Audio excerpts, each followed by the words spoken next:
All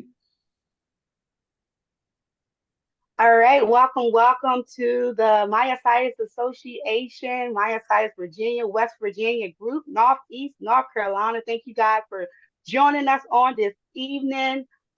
Yes, we're going to be learning about My IBM presented by Lester Roth and Todd Gordon. My name is Kanai Gunter. I am the support group leader here, living here in Norfolk, Virginia, living with dermatomyositis, but I joined in 2018 the Myositis Association. So I'm so glad that you guys jumped on in to join us on this evening. We're going to move right into our presentation. But before we do that, I want our presenters to introduce themselves. Go ahead, I'm Lester Lester. Roth. I'm Lester Roth. I've had symptoms of IBM since 2013. 2 years ago, I moved from Northern Virginia to Charlottesville because of my IBM. We had to get into a better house where I could live on one floor. And I was lucky enough to find some good care here at the University of Virginia Health Center. Okay, Todd?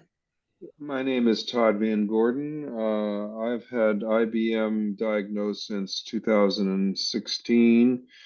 I had symptoms a year or two before that, and I live in Richmond, Virginia, and I have been going to Baltimore, Maryland, to Johns Hopkins to receive care, and also here in Richmond, Virginia at VCU, Virginia Commonwealth University Hospital as well.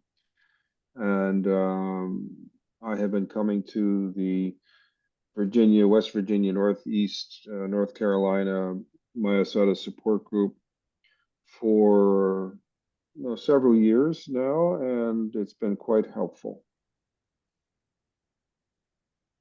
All right, you guys just learned a lot about our presenters, and they're going to do a great job. So just sit tight, hold tight.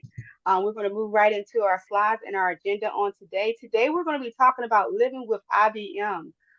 First detection, signs and symptoms, the medical diagnosis, lifestyle impacts, and IBM education, and how we're going to be able to set ourselves up to have a support system. And we'll move into our next slide. TMA's mission and vision is to improve the lives of persons affected by myositis, fund innovation research, and increase myositis awareness and advocacy. And we want to vision a what? A world without myositis. About our Myositis Virginia support group, we want to be able to create a respectful environment that ensures what? Everyone receives the support that they need. All right, you guys, it's your show. Go ahead, So Todd.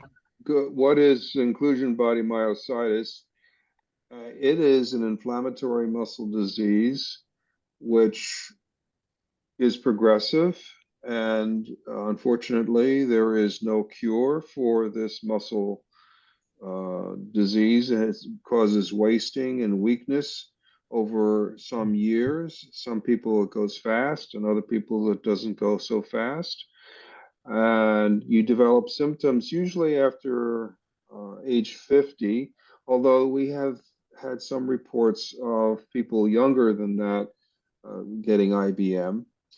And patients typically exhibit not only weakness, difficulty walking, balance, and that sort of thing, but it also shows with difficulty of swallowing. There's muscles involved in swallowing, certainly. And so those muscles are affected. Coordination is affected, so there's some difficulty in swallowing. And it eventually can affect your hands, being able to, the muscles in your forearms affect your fingers, and you get a weakness in the wrist, or your fingers won't close into a fist, and you have atrophy of the forearms and thighs, which makes occupational, those things which we think about in occupational therapy difficult to accomplish. Go ahead with Kanaya. So Lester, why don't you lead off with some of the signs and symptoms too? Typically, some of the first signs are you having difficulty getting up out of a chair or climbing stairs. And because this is a disease that typically attacks older people, usually over 50, a lot of times they just kind of shrug it off and says, boy, I'm getting old. You know, it's hard for me to get out of a chair and go up stairs, etc. But there is more to the diagnosis, particularly difficulty with your fingers. You might have a lot of falls because you have foot drop. The muscles in your foot don't lift your toe up and it catches. And as you're going forward, you fall forward. Sometimes just unexplainably, you might fall because your knees just seem to give out and you just fall kind of straight down or slightly backwards. There are a lot of diseases similar to this, but one of the hallmarks, I think, is the weakened hand grip. Not everybody has this as a starting symptom, but typically as the disease progresses, you will lose quite a bit of the functionality of your hand.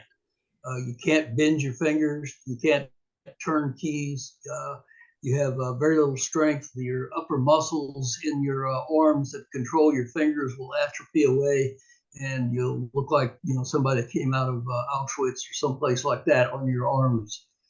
Let's see what else we got here. Difficulty swallowing.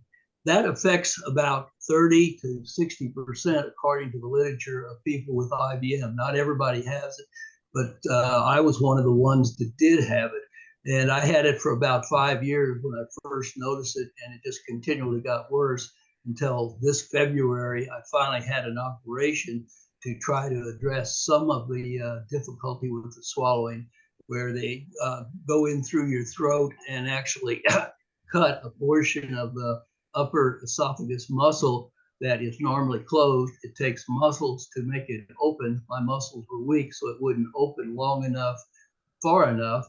So food would build up in my throat. I'd have to cough it up, chew it again, try to swallow it, use an awful lot of water, etc. The operation will not completely improve this because my jaw muscles and my tongue muscles are also weak, as well as the muscle in your esophagus that helps make the food go from your mouth down to your stomach. That's also weak, and there's nothing really they can do about that. But I have noticed some improvement. I still cough up some, but food is much easier to go down now. One of the things that I noticed is a more frequent choking on liquids. I don't believe I have as much trouble with dysphagia as Lester, but I have seen some progression where more frequently I will have a difficulty with swallowing. I've had a swallowing test, for instance, and they checked it with an X-ray, looking for how well the food goes down, and I have what's called a holdback. It's like 30% holdback. It doesn't go down all the way, and it gets stuck, which is somewhat different than choking, but I believe is part of the muscle weakness. In this case, in the esophagus, or underneath the valve at the top of the esophagus. So that's my personal experience, which we'll share a little bit more later on when we get out of the formality of the slides. Go ahead, Kanaya. Two other points on the symptoms. The disease is very slow progressing compared to most other diseases. So it might be months or years before you really notice some of the symptoms creeping in. It's just a little bit of loss each day. You hardly even notice that you lost the functionality until usually some event happens and says, boy, I can't do that anymore. I mean, that's what happened to me. I used to do push-ups and I found out, hey, I couldn't do a push-up anymore, kind of thing. Yeah. The other thing is that the disease really doesn't affect your when you die, You don't die of the disease. You might possibly die of the complication due to swallowing of, swallow something that goes down into your lungs and you get pneumonia and die of the aspiration. But other than that, it doesn't affect your heart, doesn't affect your brain. You don't get dementia because of it. For most people, it's really not a painful disease either. You might have discomfort because you overuse the muscles that you still have, but the disease itself doesn't necessarily cause pain for most people. It's a sneaky little thing too, because Yes, very sneaky. one day, you have a good day and you do some gardening or something, or you may go for a longer walk than you normally do. And then the next day after that, you're wiped out. It's hard to predict when is enough, I guess is what I'm trying to say. It's hard to say, well, I've done this much today and I really have to stop because tomorrow I'm not going to be in a good spot. And it can be simple things like shopping or walking or going for a bicycle ride, which are whatever your particular favorite exercise might be to keep healthy. So it's a balance. You have to balance. You have to be your own expert on when, when and what to do about personal health and exercise.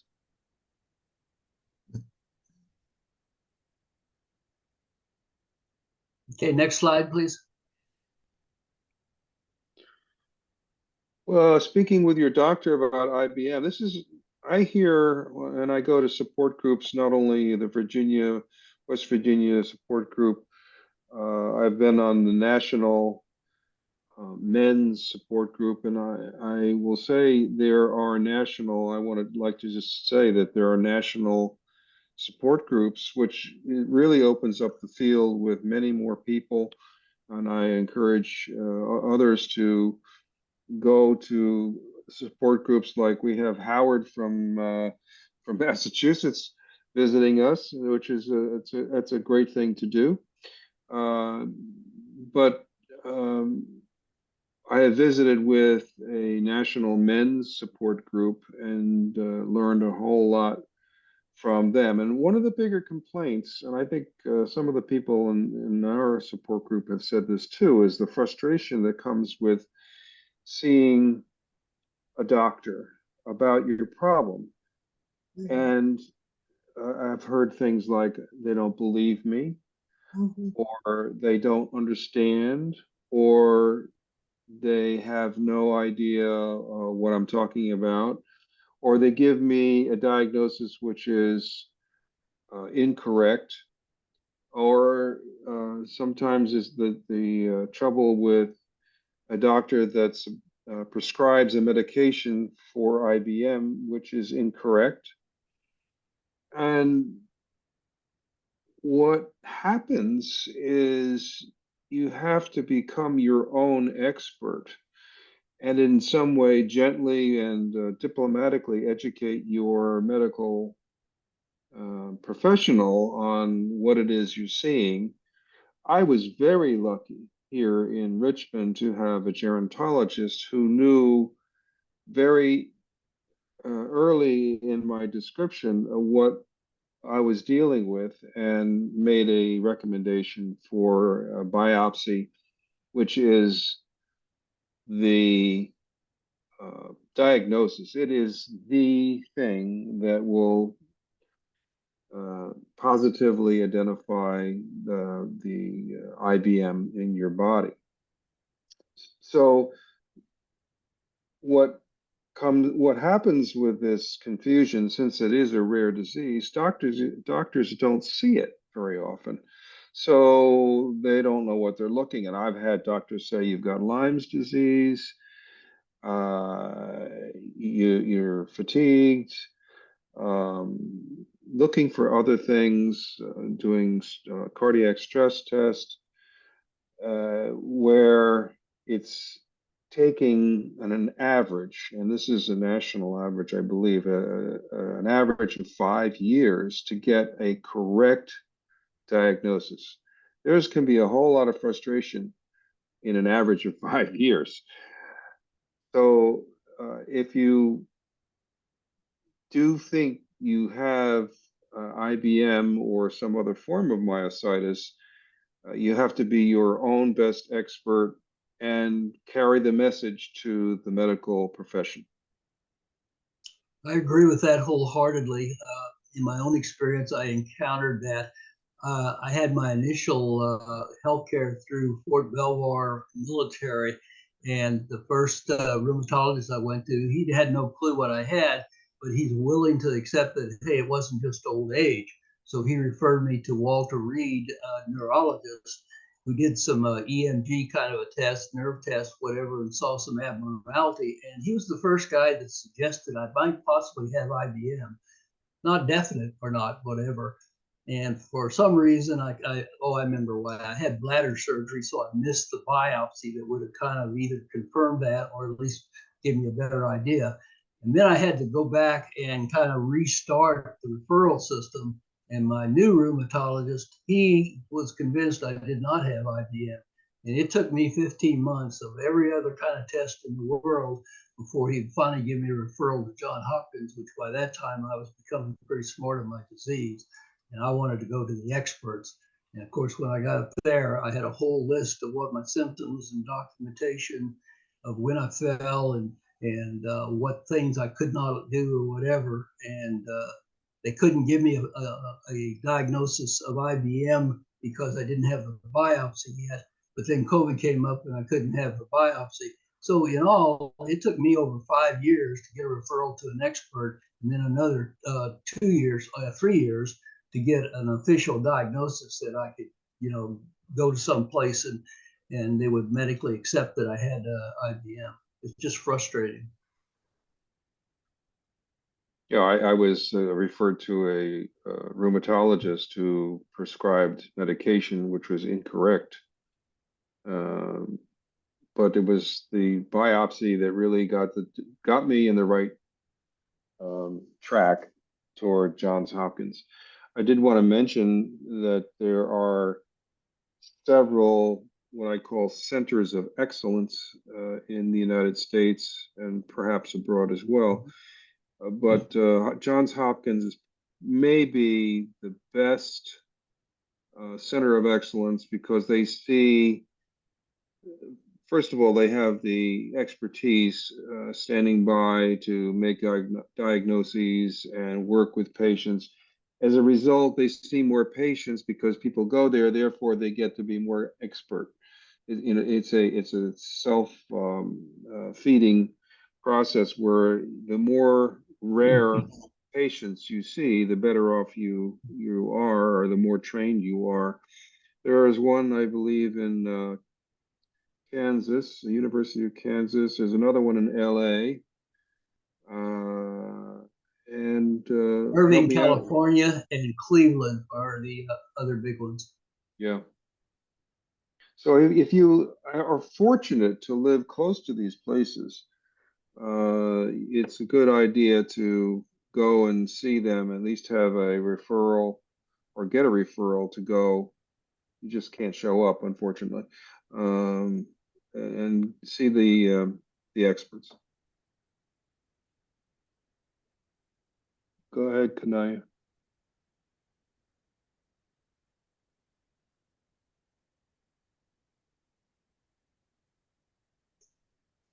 Well, I think there's no one diet for IBM. The thing to remember, I think, is you just need to eat a healthy diet. You will definitely become less active, so you can't really eat as much as you could when you were very active and burning the calories off.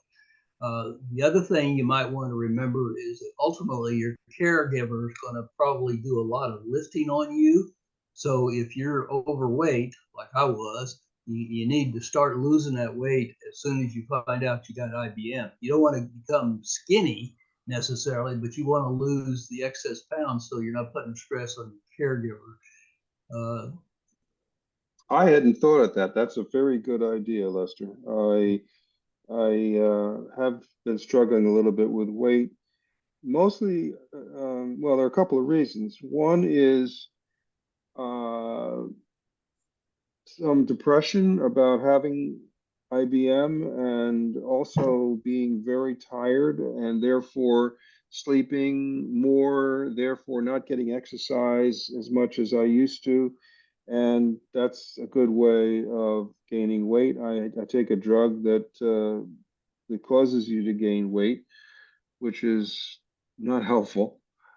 Um, but losing weight could be a good idea because my wife is 5'3" and she's not that strong, and she is concerned about being able to help me. Also, I would put this out for others to think about. I'm gonna get personal here in that a diet high in fiber might be really helpful too because things slow down. At least I have read this and I have talked to others about it. I've That, experienced it. yeah, Still do. constipation Yes. is an issue because your gut is moved along by muscles, and muscles are affected with IBM, including the gut. So,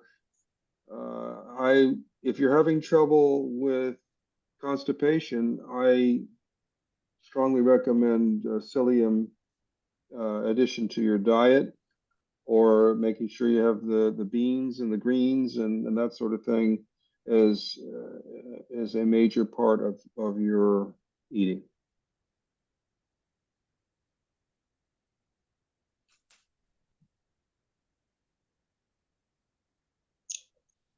This is a Can tough one. Go ahead, Lester. I think the important thing on exercise is it doesn't harm you with IBM. It's not going to make your disease worse or anything. And I think it's important for those remaining muscles that you do have before they waste away. You need to keep them in the best shape as you can. And I think you ought to do whatever exercise you feel capable that you can do. You probably won't be able to run after a little bit, but maybe you could walk for a while. And then ultimately, if you can't walk, sit in a chair and just lift your knees up, whatever you feel that you can do. Pay particularly attention to your fingers. Do exercises designed for your fingers, not only to keep them as strong as they can possibly be for as long as they can, but also to keep them flexible. And anything that's bending your fingers is definitely a good exercise for people. As soon as you learn you got IBM, get yourself a program, squeeze it on a foam ball.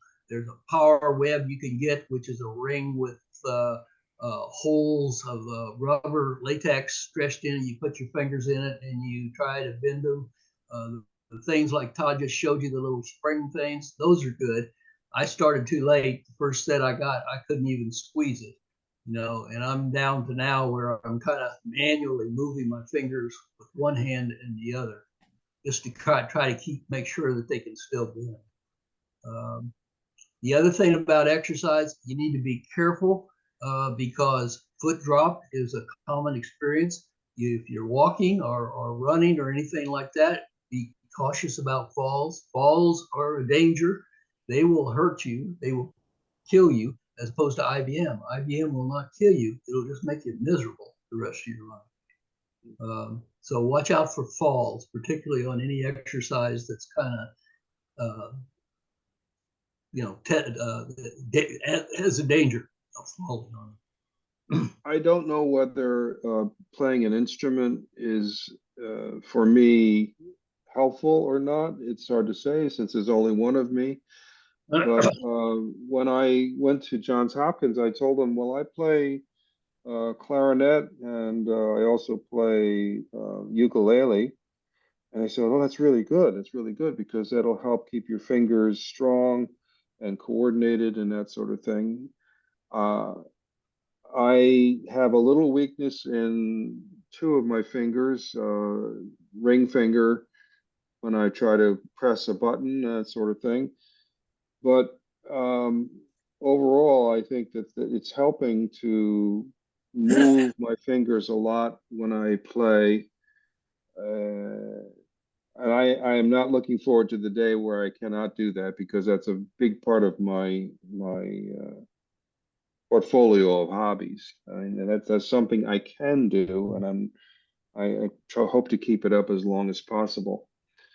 One of the things that I learned also from other support groups was a concern. One of the men had a big concern about exercising too much and blowing your reserves, so that you don't feel good the next day or the next day after that.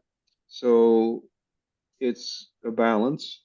I wish I could say I could jog, but I used to jog a lot, but I can't do that anymore. I calibrated my bicycle riding, for instance, where I used to do 6 miles and be exhausted. Uh, and I've calibrated, I pulled it back and pulled it back till I figured out that if I do 3 miles, 3.5 miles, that's about right. So you have to find where you can go with your exercise, how far you can go without getting too tired. You can do the next slide, I think.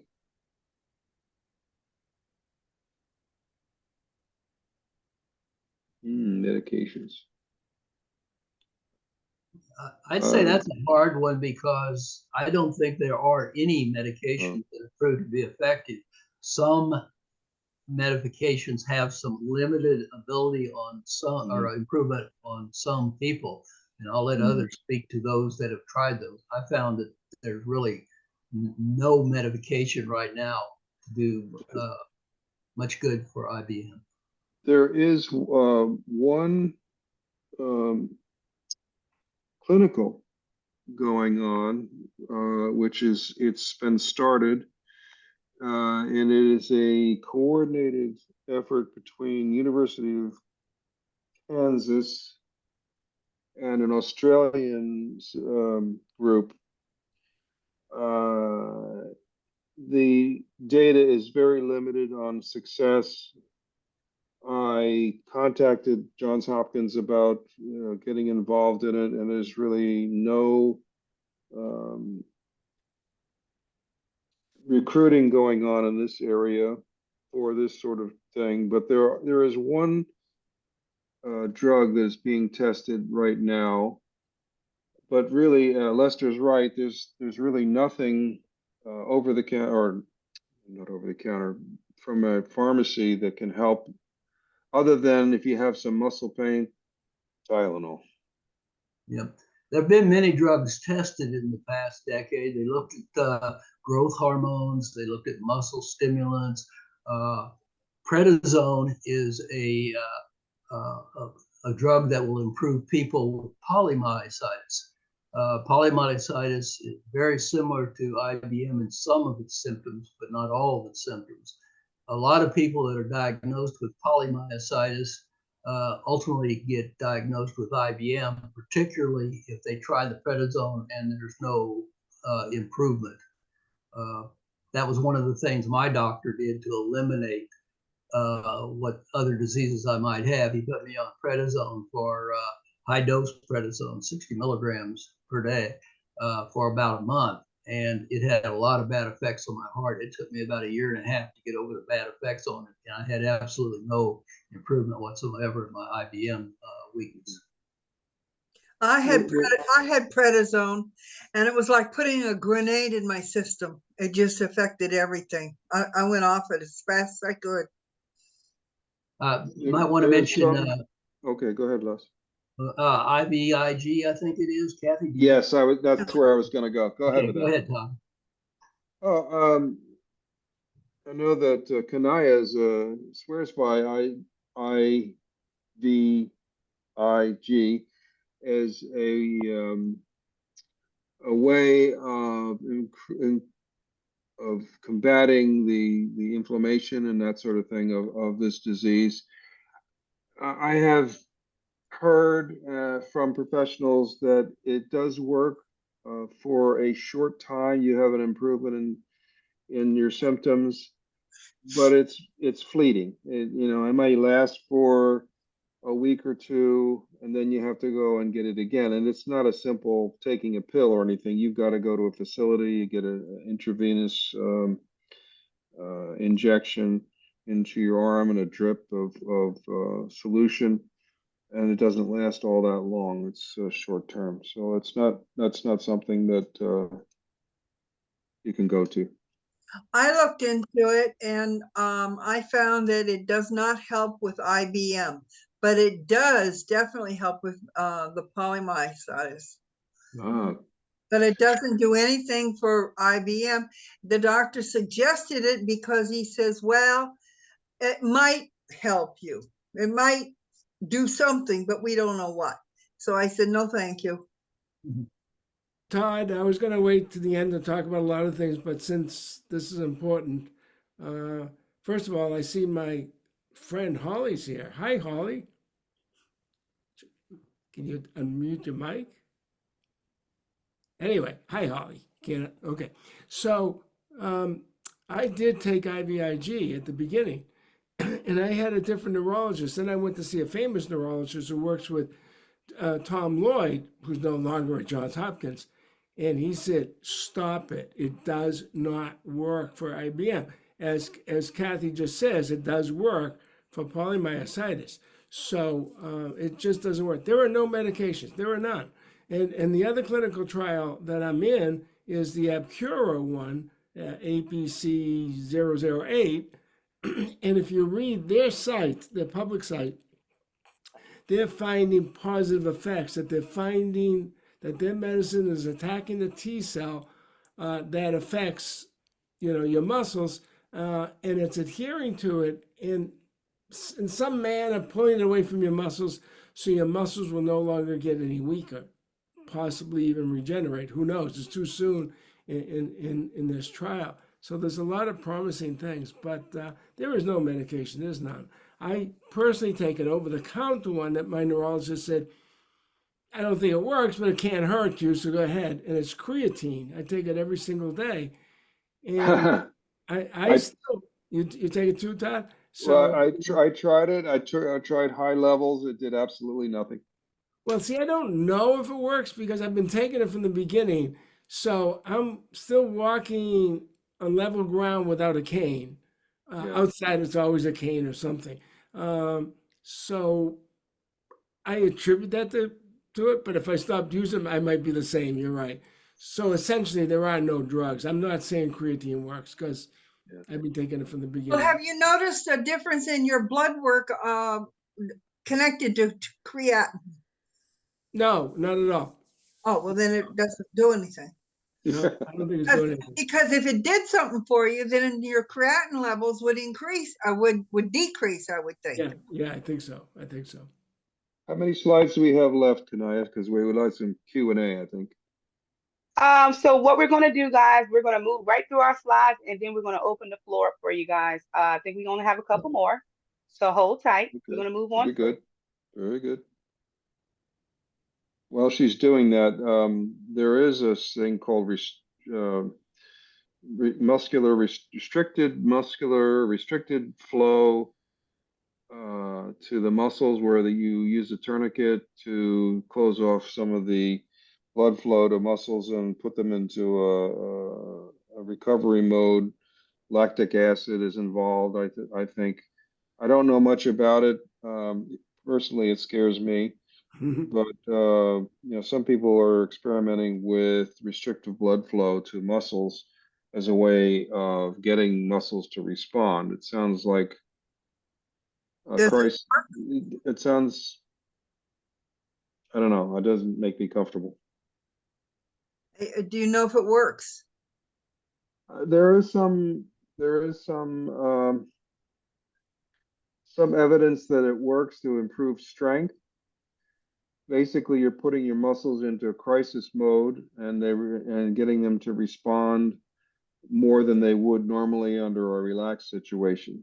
But I think if anybody's doing it, you darn well should use an expert, somebody who really knows what they're doing. And I don't know that there are many people who do know how to use it. Okay, so we have social connections, lay support.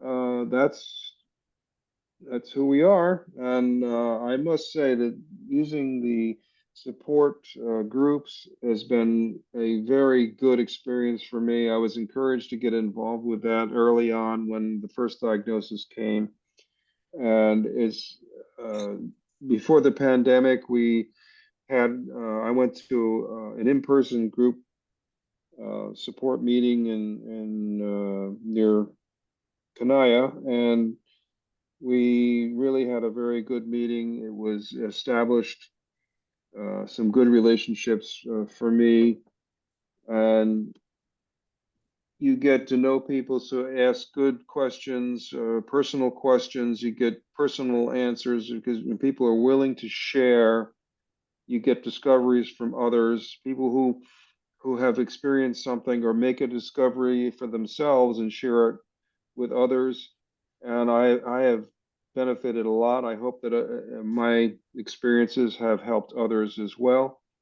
And psychologically, it's great because you know you're not alone. You're not out there all by yourself, not knowing what to do, who to ask, and what comes next.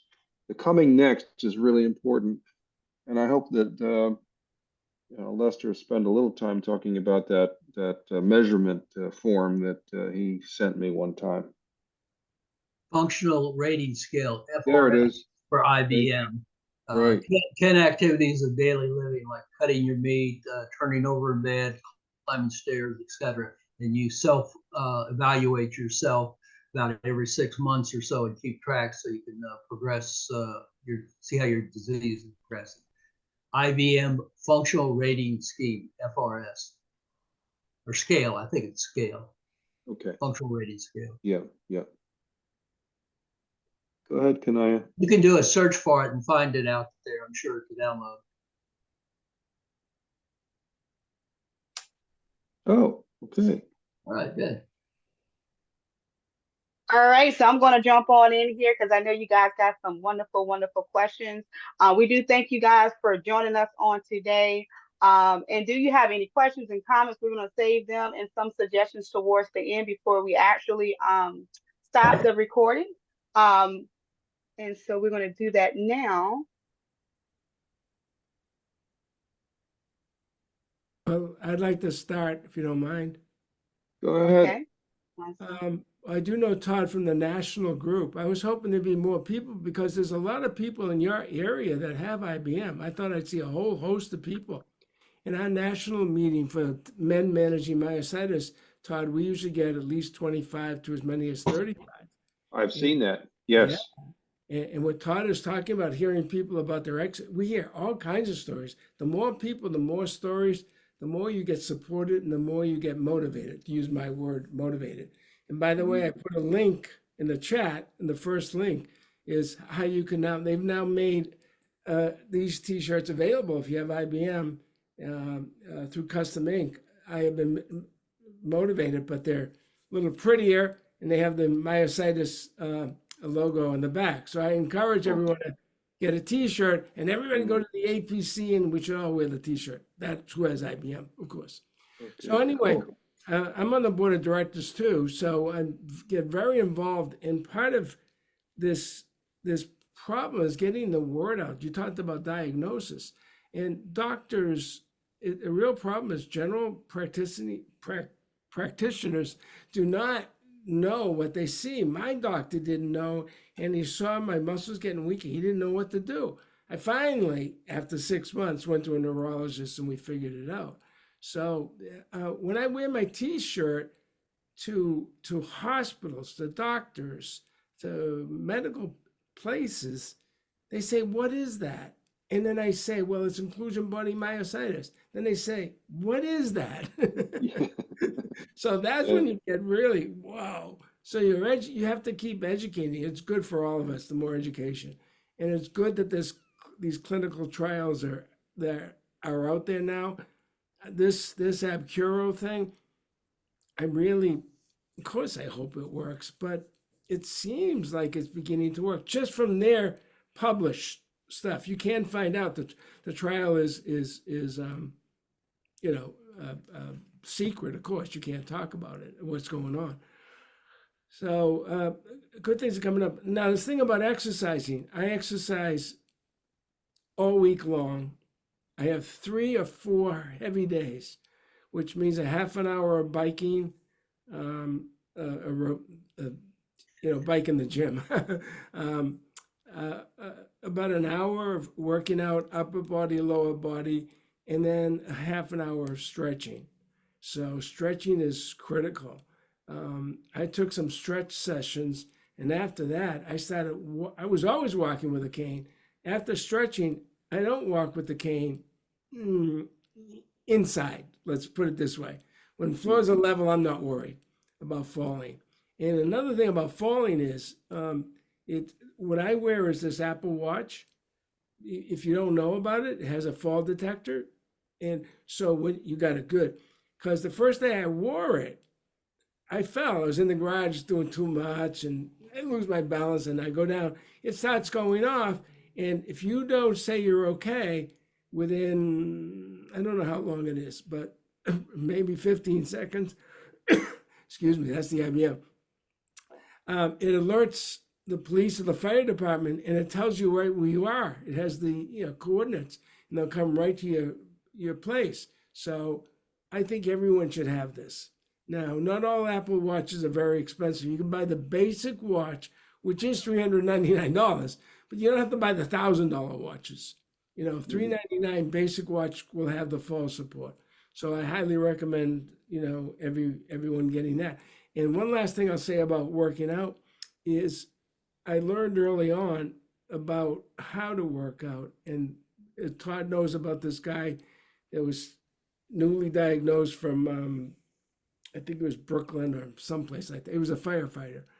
Oh, yeah. It was Long Island. Yeah. Long Island, right. And he was working out too hard. And I said, you have to be careful, because what the doctor said to me, if you do some of these straining muscles that I used to do, get that extra lift, you've torn your muscle. And regular people want to tear the muscle because it repairs itself and gets stronger. As the doctor said, if you tear a muscle, you have IBM. It's gone forever. It's not coming back. So don't tear any muscles. So, so you have to learn how to stress your muscles, fatigue them, and you'll learn that after a while. If you're doing 8 repetitions to 10 and it's too hard, you're too high. It's that simple. One time I went too high. I hurt for 2 days. That's how you know. If you hurt the next day, you've torn some muscles. So ever since, and I've been doing this for years, I've never had pain, and I work out all the time. So when I used to do, these pectoral muscle things, I used to do 95, 100 pounds, even though I'm thin, I had muscles. Now I'm doing 45. You find the right, I was doing 40, 45, you find the right number. If you have to do 25, as long as you feel a little fatigued at the end, then you're doing it right. And do as many things as you can. I don't know, I just stay motivated, buy a t-shirt. I go to physical therapy every 2 weeks. That seems to keep me going. Oh, good. Every 2 weeks? Yeah. So what do you do in between? Oh, I try to do things at home. You watch TV or work out? No, I try to do the exercises that they teach me at physical therapy. Okay. It's really important, folks. I found that some of the physical therapy things are either discouraging because they're boring, or that they are a little too much like a kettlebell sit stand, which I did, and I wound up hurting my feet because it was just too much for my feet. It's sort of weird, but it's true. See, there's no physical therapist around except in Johns Hopkins that know what IBM is, so that's a problem. Well, this one I have does know what myositis good, is. Good. And they're working from that point of view. They definitely know what it is. Well, Michael Fox. Michael Fox, who had Parkinson's, I read his book, and he said, I'm not going to die because I have Parkinson's. I'm going to die with Parkinson's. And that's what I like to say about IBM. I'm not going to let it kill me. I literally had a client who was older, who got IBM. He shut down, wouldn't do a thing. His wife bought him a rollator. He wouldn't go outside to even take a walk. He sat still. 2 years later, of course, he was frail anyway. Okay. 2 years later, he died. He just gave up. Just wouldn't do anything. You can't do that, folks. You've got to do something. I really think it's important to be in support groups and talk with others who have the same situation you do, because psychologically, it's a motivator to get you to move. I get depressed and I take antidepressants, and it's easy to do a woe is me and not get yourself out. But I say if you get outside in the sunlight, if you're able to do a little gardening or walk in the sun, something that's active, it goes a long way to keeping you positive. It really does. I tell people I do everything I used to do. I go to the same places. I just do it slower and I get there later than I used to get there, but get there. And at my club where I work out, all the athletes tell me I'm motivating them. It's great to see you here. I know you've got this muscle disease, you're working out, it's great. And so all these big guys are really nice to me. I have fallen once, and all these big guys come, and that's a good place to fall in the gym. They pick you up like you're a piece of paper, whoop, like nothing. So it's good to be out. People care, people help, people hold the door for me. I'm walking to the gym and a lady will come by. She said, could I help you? They always ask, could I help you? Would you like to hold my hand? I said, yes, because then it's easier, because outside it's rough. And so I take someone's hand to walk in. People are there to help. And I find that when people help me, I wind up listening to their stories about their grandparents, their aunts, their uncles, and whatever. It's all called life. And they do it willingly. They're not doing it with a negative or oh yeah, okay, if you can't do this, I'll do it, but I'm in a hurry. No, there's none of that. They do it willingly and with joy. Holly just said. Is there a question from Holly? Doesn't look like she wants to talk. She wrote a chat. Oh, she's muted. Oh no, I'm just enjoying the conversation. I was just putting my comments. I was just putting my comments in the chat, and then I was like, "Did Howard say my name?" I was in the kitchen. Oh, I don't know why you didn't say it. I said hi to my girlfriend, and she didn't say hi. Yeah, I asked Kana, I said, did he just say my name? I said, oh my God, I was in the kitchen and I wasn't by my computer to unmute myself. But yes, I'm here and I'm Howard's girlfriend, just so happy to be here. Holly's also on the board of directors, and she just wrote a chapter in a book. Go tell them about it. Yes, so I'm a part of an anthology book, and there's two other women also who have myositis that are in the book, and we just tell a portion of our story. The takeaway from it is to inspire others to awaken their inner warrior. That's the title of the book. And so I can kind of do a little snippet. I don't want to get away from this meeting because it's been awesome so far. But the perspective that I came from was, for the last 20 years, I felt like as if though I've been imprisoned by this disease. I feel as if though how if someone goes to jail and they're on probation and they have to constantly check in with their parole officer, they always have to do drug testing, they always have to do, all these things, but no matter what they do, they're still labeled as a criminal, a thief, or a felon, or whatever the title is. And I felt as if though, they tend to feel as if though they have a poor quality of life. And that's what I felt with this disease, is that for so many years, people told me I was going to have poor quality of life, no matter how many labs I do, how many urine samples I get, how healthy my diet is. It doesn't matter how many times I try to explain to people what myositis is. The doctors are still going to look at me as a patient. People are still going to look at me as being lazy. No one's really going to, understand what I'm going through. And I just felt as if though I was literally on probation now for the last 20 years. But the turnaround of my chapter is that I encourage others to draw a line in the sand, and you determine what your poor quality of life is. You determine, what your title is. Don't let others put that on you. So yeah, you might have IBM, you may have poly, but is that what you want to define your life as? And so I drew that line in the sand. And for me, poor quality of life is lying in the hospital bed, not being able to make any decisions for myself. If I can lie in the hospital bed and have good conversation and laugh, then I'm still having good quality of life.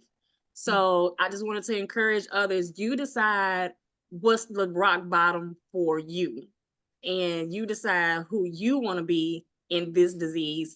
I always live by a scripture that says, live your life in such a way for those who don't know God will come to know God because they know you. So if you don't believe in God, put something positive. You have IBM, like Howard has IBM. He lives his life in such a way for those who don't know what IBM is, they come to learn it because they know him and he shines it in a positive light. So he knows that people who see him would think, oh, IBM, yeah, okay, it's a hard-hitting disease, but look at his spirit. Look at how well he's carrying himself. Look at how much joy he's spreading through this disease. And so when people hear about IBM, they're going to go, oh, it's not, this horrible thing. Because I know this guy named Howard who is so positive and, who is educating everybody about IBM. So live your life in such a way for those who don't know what joy look like. They know what joy is because they know you, so I guess that's my little spiel. But yeah, thank you for everybody for letting me crash. As a board of director, Howard is board of director, and I co-lead with Kanaya for the Women of Color Affinity Group. And I'm just grateful to be invited, to share in this space and to learn more about IBM. So I have poly. I don't know if I told y'all that, but I have poly with interstitial lung disease. Oh, yeah. That's brutal. You should read One of the Holly's- things that Holly, you're talking about living your life and drawing the line in the sand. One of the things that I learned over the last years was that I felt like an imposter. I felt like, I'm getting weaker. I have to use a cane. I even use a cane in the house now sometimes because I have back pain. And I felt like, well, I don't look sick. I don't exhibit very dramatic symptoms like that. And so I decided that I would explain to people what my problem was if they didn't have an understanding of it as muscular dystrophy, not necessarily IBM. Because what is IBM? IBM is a giant computer company. International Business Machines is somebody who's an ex-engineer like I am would, IBM is, what is that? That's a computer company. But people understand muscular dystrophy for some reason. I think it's because it's been talked about in the public and understood by people who have wheelchairs, canes, and basic muscle weakness. So I might suggest that if you are trying to explain where you are and what you're going through, try muscular dystrophy. Be careful not to say muscular, what's the other one? MS. That's a whole different ballgame. Oh, yeah. I did that in the past too. When I was diagnosed, because I was so young and people didn't know what myositis was, I just told people that it's the sister disease to lupus. So everybody knew what lupus was, especially in the people of color community. There's so many of us that's diagnosed with lupus and fibromyalgia. So you hear those things more commonly than you would myositis. But then I started thinking to myself, hey, if I keep saying, oh, well, yeah, I kind of have something like lupus, then they'll never learn about myositis. So I always still say myositis. I just say what it's similar to. And then if they ask what's the difference, then I go ahead and inform them what the difference, is. And so, but yeah, I used to do the same thing, and I felt the same way, because people will make you feel like you're an imposter, with this disease, and they'll make you feel like it's all in your head. Like, is this really what's going on? Am I really, just this sick? Or, so it's a tough journey. It's a long journey. It's the long game, like Howard was explaining. Do what you can where you are, because you don't want to do too much trying to get back to the old you, because it will break you down worse than what you currently, are. And I kind of also, me and Kanaya have talked about this several times. The person that I was before I got diagnosed, I don't know who she would be today. My purpose, my passion, my drive, my advocacy, all started after being diagnosed, and not immediately after diagnosis. Remind you, this is my 21st year. So it took me some years before I even became to a place where I was starting to accept my new normal and learn my new lifestyle. Starting out so young, I didn't know if I was going to live to see 25, 30 years old from what the doctors were telling me. I didn't know if any boy would want to fall in love with a girl who could barely walk, who, who had packed on over 100 pounds due to prednisone. I didn't know if I could have children because the drugs I was taking or abortion pills. Oh my So it's gosh. just, I kept getting stuck in my desk at school. So I had to quit college. There's so many things that the mental health that a young person that's healthy doesn't think about, and to not know where your life is going to go in those years. Can I have children? Will I ever be married? Well, but hey, I've been with my husband now going on 19 years. So he married me 2 years after my diagnosis. And it just shows that, just despite the disease, just be simply who you are. Be who you are, and people, let them love you where you are. If they don't get it, that just means they wasn't able to make the climb. I say that all the time. Didn't make the climb. Altitude got too high. They couldn't catch their breath. I'm going to the top of the mountain, and are you going to be there with me or you not? So if some parts of your journey people aren't supposed to be on or even allowed to be on, because then they won't allow you to grow and become who you truly are. So I say, hey, if you want to tell them you got, muscular dystrophy, but still throw that, that myositis, in there. And if you ever think that you have an imposter syndrome, I'm a woman of faith. Whatever room you're supposed to be in is the room that you're supposed to be in, saying what you're saying and speaking on what you're speaking on, because you guys have truly inspired me tonight. Because that's why I was like, I hated to go in the kitchen, but I was getting stuff ready for my girls. But yeah, I was like, man, this is such a good, meeting to hear. I'm always eager to learn more about IBM, because I live with Polly, and I'm close friends with people with DM and necrotizing and anti. So IBM is something new for me, because I just really don't understand how nothing works. Like I'm just sitting here going, nothing works. But then I also have seen the other side where people with poly, medication don't work for them either, and they're stuck trying to figure it out. So I think if we all band together, have these open and honest conversations, then eventually we'll get there. I'm not looking for a cure. I know people always kick me in the tail when I say that, like, you should be wanting a cure, but I know that within my lifetime, I have to be honest with myself. If a cure doesn't come within my lifetime, I'm okay with that. I just want to be able to find better treatment and live the best quality of life that I have today. So that way, when we do get involved in these clinical trials and patient studies, we'll have a cure for the generation, unfortunately, that's getting diagnosed today, next year, 5 years from now. I want a cure for them, because, like I said, if it doesn't happen for me, I'm okay with that. So if you want to read this story of Holly, first you will cry, and then you will be inspired. So so much. she is very inspiring. I motivate, she inspires, but it's really like the 5 levels of grief, from Yes. denial, depression, which you talked about, Todd. I was there. I won't bore you with my story, but I finally got to the point where I'm at the acceptance, and that's where Holly is. We're at the acceptance. You've got to get there, and then it doesn't matter. I mean, I'm over my athletic things. I used to say, I I can't jump over parking meters anymore. I used to jump over one hand parking meters all the way down the road. You know, very athletic. Doesn't matter anymore. As long Yeah. as I can be someplace and enjoy people, enjoy life, just do it slower. That's it. One last thing before I get off. I'm gonna be in the room, but I won't be able to talk. But one last thing, just I don't know how you guys view life, but when we went to the Myositis Africa group, I was asked, like, what do you miss from being healthy versus now? Because, you know, I was diagnosed so young. So it was like, what do you miss about your teenage years or whatever? And I was like, listen, I went through that phase, right? Like Howard said, I'm in the phase of acceptance. I accept that life will be life, whether I had myositis or not. There are things that I did at 17 years old. I'm not going to do that at 40.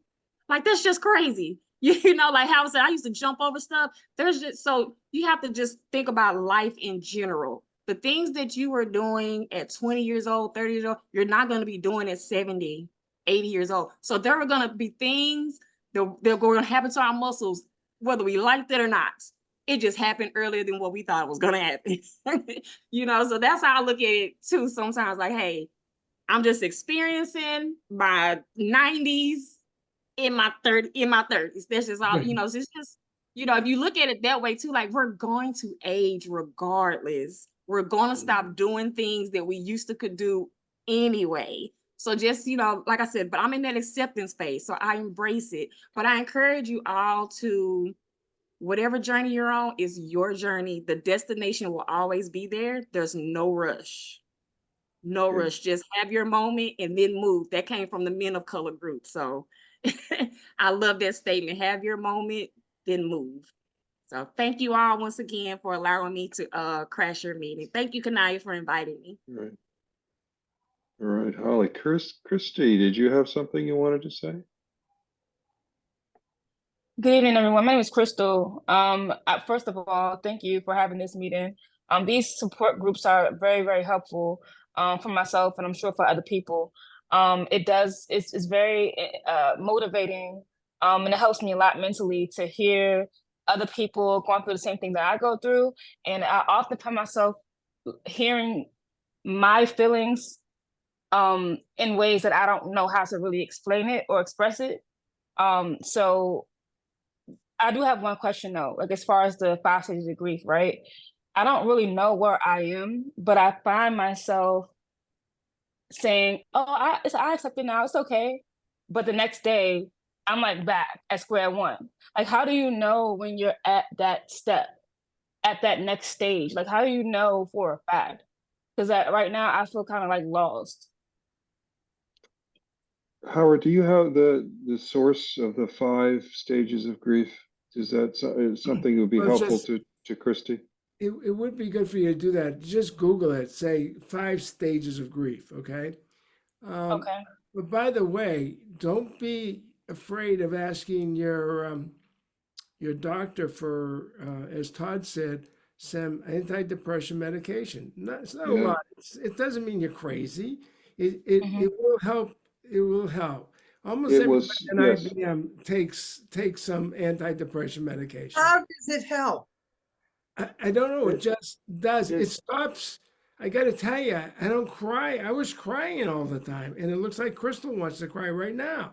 That's me. It's yeah. I've been there, Crystal. When were you diagnosed? Take your time. in February of 2022. So you're a newbie. Yeah. All right, I will tell you my story, Crystal. When I was diagnosed, I didn't tell anybody. I cried in the house all the time.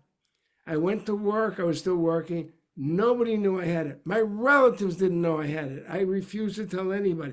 I denied it. That's what 5 stages of grief is. I denied it. And I was always depressed. So then you start, it's called bargaining. And I started to bargain with myself and pretend I didn't have it and so on. It got awful. I finally got on antidepressant medication and I stopped crying all the time. Okay. And then I started to think a little clearer and I always worked out. And that's important. That's Yeah, that's what physical endorphins. activity is a Yeah. very good antidepressant by itself. Yeah, it releases your endorphins.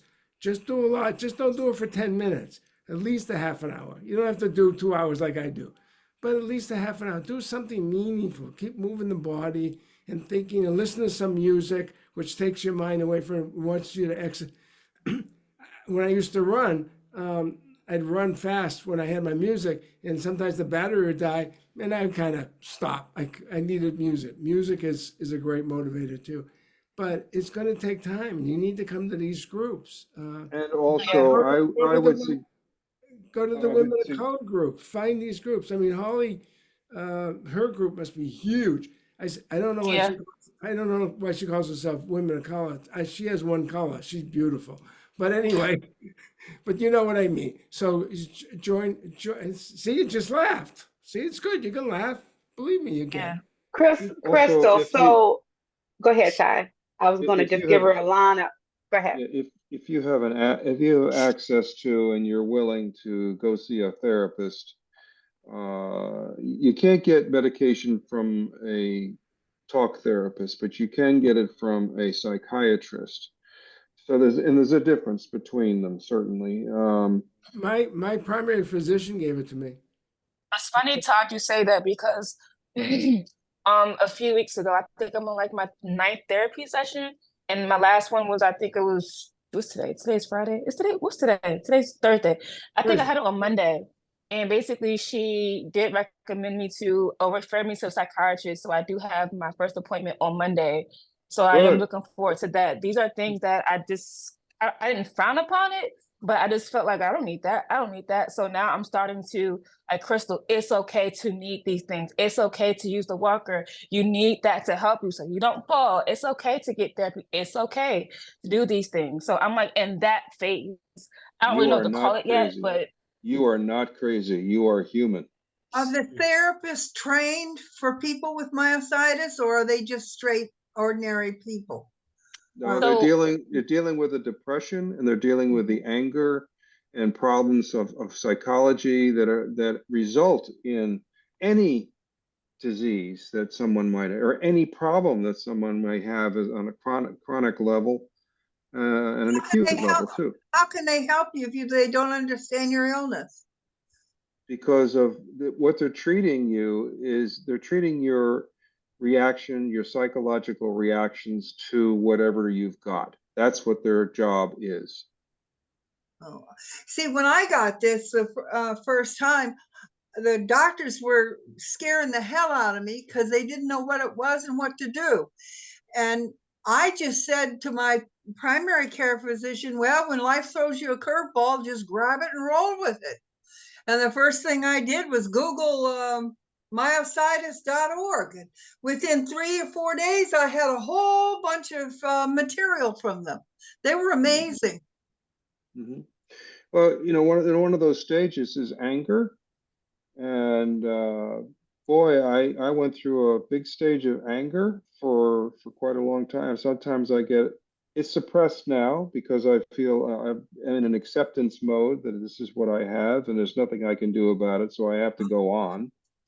But one of those things you realize early on when you get diagnosed is like, here's one of those things that I'm angry about. I have lost 10 years of my retirement. 10 years. And I'm, pretty angry about that. But I've now moved on to this is what I've had, this is what I have. This is what I have to deal with. And I have to make the best of it. yeah. But Yeah. And then one more thing I wanted to, oh, sorry, go ahead, Todd. No, go ahead, Crystal. No, another thing that I felt guilty, and you guys kind of touched on this, which I'm glad you did, but I felt guilty because when I was first, diagnosed, I wasn't, first of all, for context, right now, it's bad. Like I can't get out of my chair, I can't go up the steps, I can't maneuver in the bed. My teenage daughters are taking care of me for the most part. The thing is, though, when I was first diagnosed, I was told to make sure you don't stop moving, do the PT and the OT. I felt like I didn't need that. I don't need to do that. I can still walk. I can still drive. I don't need to do that. You know, I even went, and there were times where I stopped taking medication because I was angry and because I was upset and because it wasn't working as fast as I wanted it to. Then I felt in this deep depression that I think I'm kind of coming out of now, but this is 2 years. So I fell into this deep depression where I would just sit and work. I work from home, remote on the computer. So I would just sit and work. It would be to the point where I would work all day, go to sleep, get up and work all day. So now myself today versus myself 2 years ago is two different people. And I feel guilty because it's like I didn't listen and I didn't take this serious. I didn't know it could get this bad. I just didn't know. Even when I was diagnosed, I didn't take it serious. They told me what to kind of expect, and I laughed in their face. I'm like, not me. And here I am, you know, trying to get a full-time aide because I can't even take care of myself. Crystal, And now I'm starting to feel like it's too late. Like, is it too late? Like, am I too weak to get? You stop beating yourself up over what you did or didn't do, and just know now you got help. Crystal, you need to come to these support groups. Also, do you know, you talked about stairs. Do you know what a half-step cane is?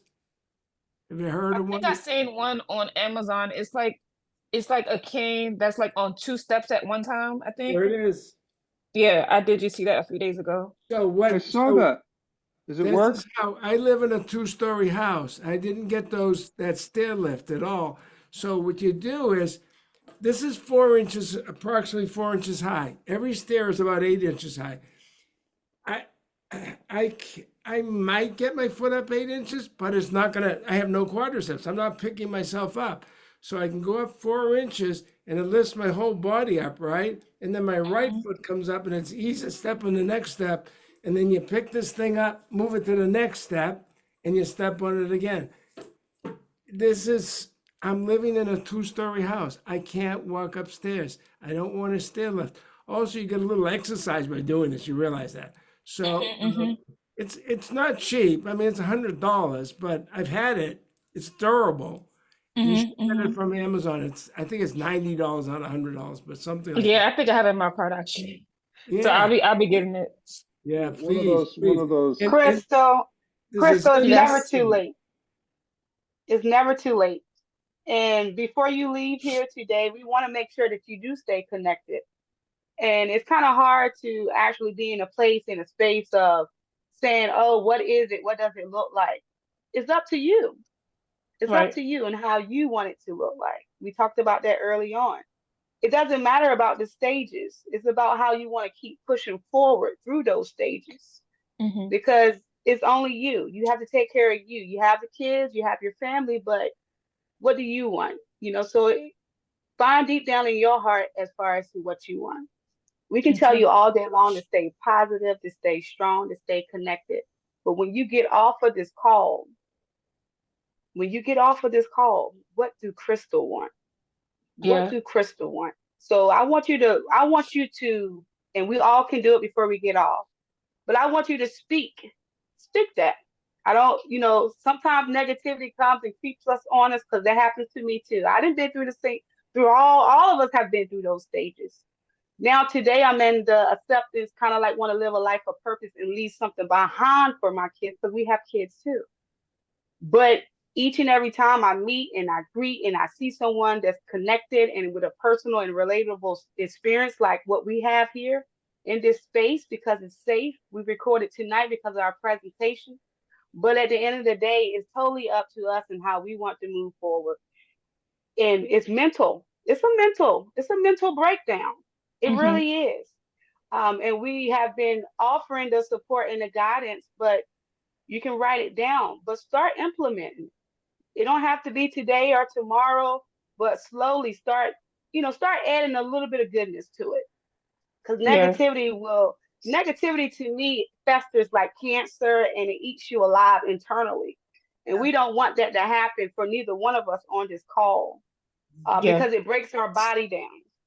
And April is Stress Awareness Month, but guess what? Stress keeps us up on us all the time, all the Right. time. And how we respond and how we react. That's all. That's what it's about. We need to start taking those actionable steps no matter what the diagnosis is, no matter what the denial stage is, no matter what the anger stage is, the bargaining you just heard Howard talking about. The acceptance is what we want to aim for. We want to keep aiming. As long as we got the strength to get up each and every day, we want to speak that. We want to speak that. And today I speak healing for you. I send that your way. I speak healing. I speak positivity. And I want you to start speaking that. So what today, Crystal, you start off for us. What would you like to speak for yourself? Starting now, what would you like to speak for yourself? What would you want it to be tomorrow? How do you want to continue to show up for your kids? What do you want this future and this new, now it's not so much of your old, it's like an old normal and a new normal, but you're getting tangled up in it. What do you want this new normal to be like? Because we can't return back to the old person that we used to That's be. the part that I'm struggling with. Like I have to just, like she said, baby steps. I to be completely honest, I've never really sat with myself. Like I'm like on autopilot, and it's almost like the truth hurts. You know what I'm saying? Like I can't do that. That's not the right thing to do. But I'm just being completely honest and transparent. You know, I have to really sit down with myself and figure these things out. I mean, even down to figuring out what my new hobbies are. You know, I cannot keep saying, Crystal, well, I used to do this. Okay, what can you do now? You know, but these are things that I haven't really sat with myself. Right. I have to really sit with myself and truly think, because it's all still new, you know, but I also wanted to mention real quick. Go ahead. I want to know, so you saying you need to sit with yourself. If you sit with yourself after this call, what gives you joy what can give you joy? We want to start aiming for what can give you joy. What makes you laugh? Because we just seen you laugh a little bit, Howard had you laughing a little bit. What makes me happy are calls like this, because like somebody who does not understand could say, or does not even, doesn't understand, they can say everything that you're saying, and it's not right. Again, I'm just being transparent. They can say everything that you're saying, and then I'm like, they don't even understand. So just coming to these meetings, even if I'm 30 minutes late or 15 minutes late, coming to these meetings, they truly, truly help. They really, really do. They really, really do. Like, besides kind of hearing the word or whatever the case is, but these groups, these calls are what helped me. Because I mean, outside of the groups and the calls, you don't really see much about any of this. People were like, what? You know? Yeah. So it's these calls that help me and has helped from the beginning. I mean, it's gonna take some time to kind of get where I need to get to, but it's these support groups that help me out. Definitely. Thank you for sharing that. Go ahead. You're welcome. I'm going to suggest another goal for Crystal and everyone else. The annual patient conference is in Baltimore, so it's not too far for anybody of you folks in your area. Yeah. You really should make a goal of getting there, because Crystal, you'll be surrounded by people. You'll be crushed by love, okay?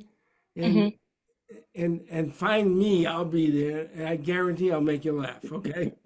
Okay, I do have one question as far as the conference though, because I will be there. Good. So, okay, what's my question? So right now, okay, wait, let me think. So I'll probably get a room there because I need someone to drive or whatever the case is, but I don't want to pay for 2 tickets. I'm just being honest. With me being in a wheelchair and needing assistance, like, is it safe for me to just kind of go to the conference alone, or should I bring somebody with me? Does that make sense? I don't know your situation, but sometimes the scholarship, I don't know how that works, Kanaya. Maybe you can talk about that, but we've got to get you there. Yeah, I'll be there. I'll be there. I'll make it happen. I think you should have somebody with you, because travel is hard when you're on your own 2 feet. Yeah. And a little bump in the sidewalk can be a mountain, for people who are in wheelchairs or in a cane. Stairways, you got to find the elevator, yada yada. Yeah. So okay. I would encourage you. Where do you live, Crystal? I live in Waldorf, Maryland. So you don't have a train, you would drive. Okay. Yeah, I mean, I'm gonna be there. I mean, even if it's either I have two, I'm thinking of two different options because, like, technically, I don't need to get a room. We could just drive down both days, you know. But I'm like, well, maybe I can have someone just come to the hotel and just kind of help me to the conference room. You know, they don't have to come in, but someone just there in Baltimore with me. You know what I mean? I'm thinking, And I I don't don't know, but mind. I will be there. I don't mind helping assist you if you feel like you want to be in the hotel and you want to be at the location and you don't want to be your family might can't be of support to you each and every day that you want to be there. We Mhm. don't mind stepping in and trying to be of assistance to kind of like help you navigate through the conference. I have never been there to that location, but Mhm. I guess we can ask those questions for you so they can help accommodate you. Holly, in Mhm. the past, she has had rollators and everything else lined up before she even get there. To be honest Wow. with you, the scholarships, like Howard just said, are they should be ready for you guys to apply maybe within the next month. So I would definitely ask those questions to get your answers Okay. before I think that that'll actually Okay. work out for you. And if Yeah, you but have I will trouble, definitely be there. So all right, if you I'm have trouble going. getting there at the end, you call me. I guarantee I'll get you there. And what did Okay. you mean by you And needed two tickets? What Like two, what not weekend two in flight August? tickets. What weekend in August? No, it's September. September Is it 6th. 6th 6th? through the 8th. 6th to 8, right? Yeah. September 6th to 8. Okay. You were saying you needed two tickets, but what do you, two tickets to the conference or to the dinner or? So, no, I was just saying because, like, you know, obviously I have to bring somebody with me. So I was like, do I get them a ticket as well, or would I be okay if? No, you don't have to get them a ticket because they're not attending any sessions. They're just willing you to the session. It's not, it's free to attend, but it costs when you're attending sessions and you want the meals. That's Got what it. costs. Got it. Because if you Okay. buy Got one it. ticket, Okay. it's so if they come with you and they do not purchase their registration, that means they're not going to eat breakfast with you. They're not going to eat lunch with you. They're not going to attend the sessions with you. They'll wait in the hallway until you're done and will you to your next session. But if you want them in the Okay. session, if you want them to eat breakfast or lunch with you, then yes, they do have to pay their registration fee. Got it. Okay. That helps. That helps. Okay. Thank you, Holly. Mhm. I need to go, Okay. Kanaya, so I'm going to Oh, sign yeah. off. It's getting late. See, Crystal, we all stayed late for you. That should make you Thank feel you, good. everyone. Bless you, Crystal. You'll be fine. Before you Thank you Thank guys you so get very much, off, Howard. before you guys get off, I just got a message from TMA. So in between that time, before we have the scholarship that you can apply for, and everyone still can apply for it also. But I might be saying our name wrong, but the pharmaceutical company that's going to be showing up during our myositis awareness month, which is Curo, I think that's the name. If That's anyone it. else knows the name, yeah. So they're going to be doing I think it's going to be like open house and networking event. So that's another opportunity too, Crystal, and you guys to actually, if you can't make it to the conference, maybe that's something that you can do within distance to show up there. I dropped the link in the chats, and then I know you guys got to go. It's been a great meeting.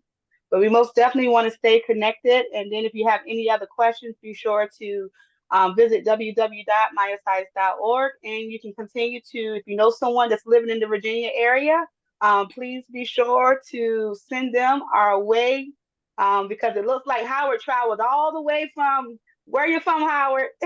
Massachusetts. Yes. Massachusetts. And then we Stay got Holly from motivated. Texas. Holly from Texas. Houston, So Texas. Woo! yeah, so thank you guys, and we do appreciate your time and your support. And we'll look to see you for at our next meeting. Have a good night. Okay. Good night. It Good was night, so Bye, good everyone. meeting everybody. y'all. Hi, Good everybody. night. Bye-bye. Good night. Good Bye. night.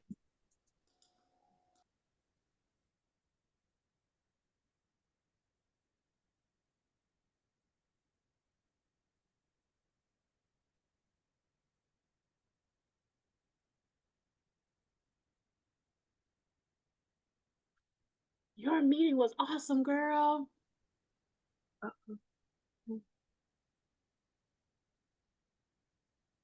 I really hope they got the support that they needed. It was so good.